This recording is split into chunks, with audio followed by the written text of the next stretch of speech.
여주시 흥천면 대당리 공동묘지입니다. 일직선으로 쭉 뻗어 있는 그러한 공동묘지 같은데요, 중간중간에 자꾸 길이 끊기고 있습니다. 이렇게 피해서 한번 다녀볼게요.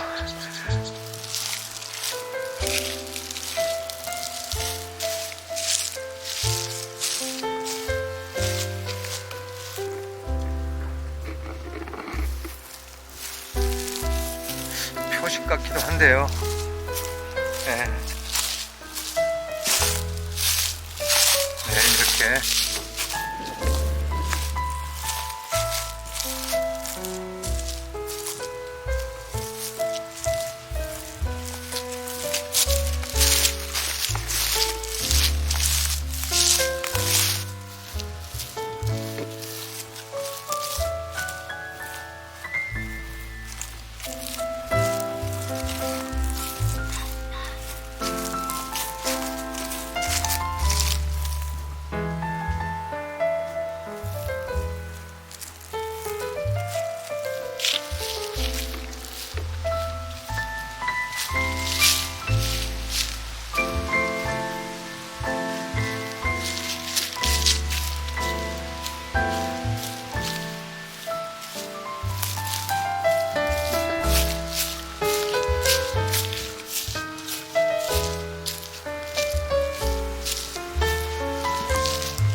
저쪽 건너편 보이시나요?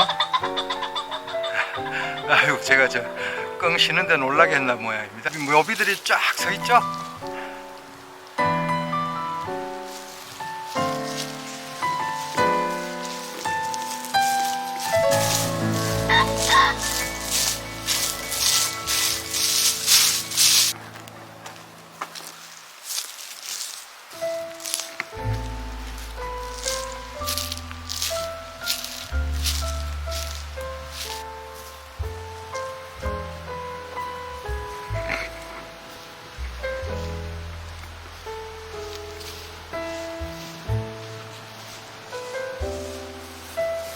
내용은 길지 않지만은 여러분이 꼭 알아두셔야 될 신변 정리에 대한 중요한 주제가 될 것 같습니다. 그 주제는 다름 아니라 안락사와 존엄사 부분에 대해서 간단하게 정리해 드리는 시간을 갖고자 합니다. 작년 6월 16일 더불어민주당 안규백 의원은 조력 존엄사법을 국회에 발의했습니다. 개정안의 핵심은 의사 조력 자살의 합법화입니다. 2016년 제정된 호스피스 완화 의료 및 연명의료 결정법, 우리가 약칭으로 연명의료 결정법이라고 말을 하죠.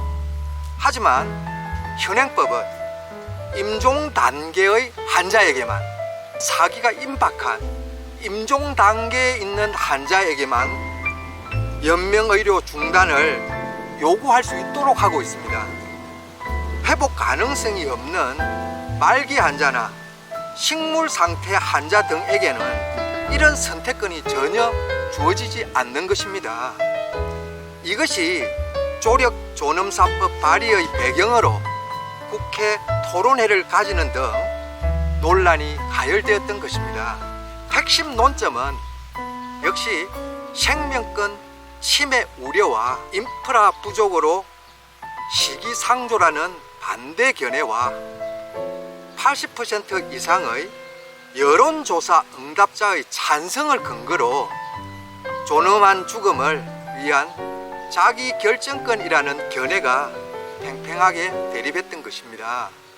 안락사란 영어는 편안하고 좋은 죽음을 의미하는 라틴어에서 유래합니다. 이렇게 인간 누구나 소망하는 좋은 죽음이 법적, 사회적으로 논란이 되는 이유는 항상 제3자의 개입 때문입니다.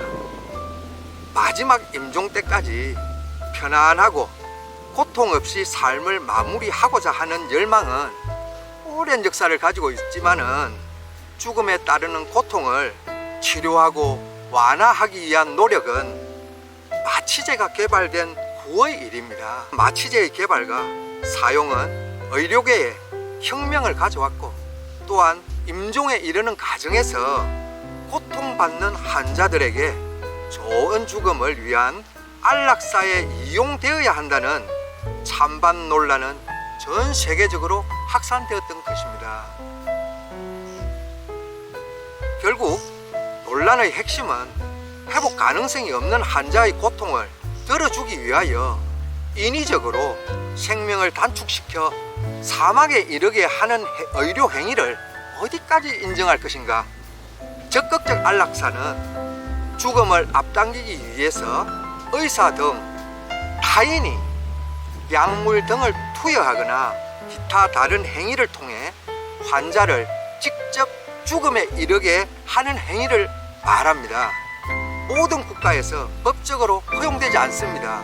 이거는 의사에게 사립 면허를 주는 거나 마찬가지이기 때문입니다. 소극적 안락사는 임종 과정에 있는 환자가 생명을 연장하는 연명치료를 중단하고 자연적으로 죽음을 맞이하는 존엄사와 같은 의미로 흔히 사용되고 있으며 우리나라도 2018년 연명의료 결정법이 시행됨으로써 이를 허용하고 있는데 이 법을 흔히 존엄사법이라고 합니다.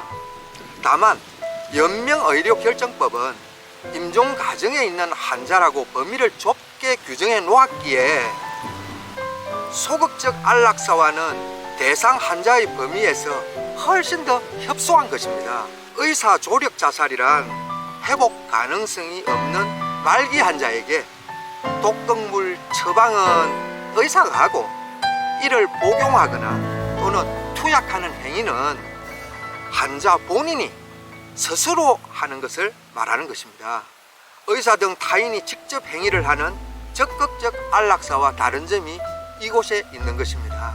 즉 처방은 의사가 하되 투약이나 또는 주사액 투여 같은 경우에 그 버튼은 환자 스스로가 결정을 해서 하라는 것입니다. 이것이 의사 조력 자살입니다. 2001년 4월 네덜란드도 합법화되었고 벨기에, 스웨덴, 룩셈부르크, 스위스, 콜롬비아, 캐나다 퀴벡주, 미국 오리건주 등에서 의사 조력 자살이 합법화되었습니다. 이들 나라들 가운데서도 스위스만이 외국인에게도 안락사를 허용하기 때문에 안락사를 원하는 많은 이들이 스위스로 향합니다.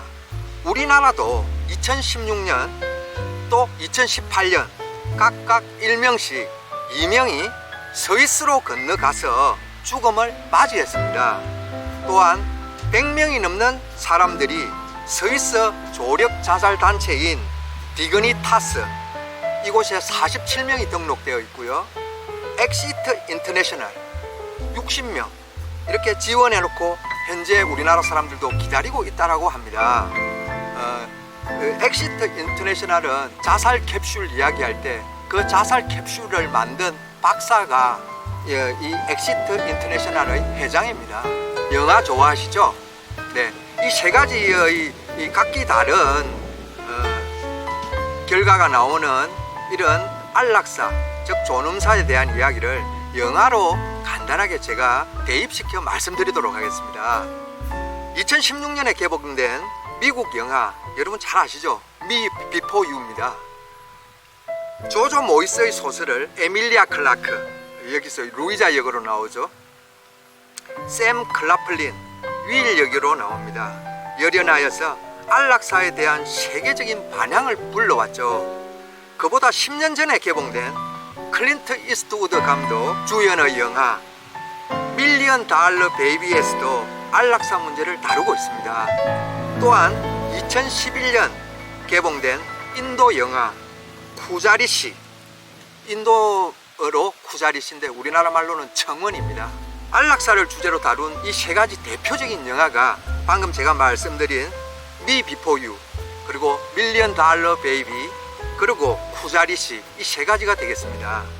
첫 번째 영화, 방금 말씀드린 영화 미 비포 유는 합법화된 스위스로 죽음 여행을 떠나 생을 마감한다는 내용이죠. 두 번째 영화는 법이 허용되지 않는 상황에서 환자의 간절한 요구로 심야의 어두운 병원에서 조용히 들어가서 불법적으로 실행에 옮겨 생을 마감시키는 거죠. 세 번째 영화는 전신마비가 된 주인공이 법원의 안락사를 계속 청원하지만 기각되고 결국은 자살로 생을 마감한다는 내용으로 지금의 우리 사회 현실에서 바라보면 시사하는 바가 큰 영화입니다. 지금까지 안락사와 존엄사에 대한 내용을 적극적 안락사, 그리고 소극적 안락사, 그리고 의사 조력 자살, 이렇게 세 가지로 나누어서 살펴보았습니다. 현재 우리나라 법의 어디에 위치해 있는지도 짚어드렸고요. 자, 이렇게 해서 전편의 자살에 이어서 안락사와 존엄사 부분도 이것으로 내용을 간단히 정리하고요. 다음에 또 뵙도록 하겠습니다. 감사합니다.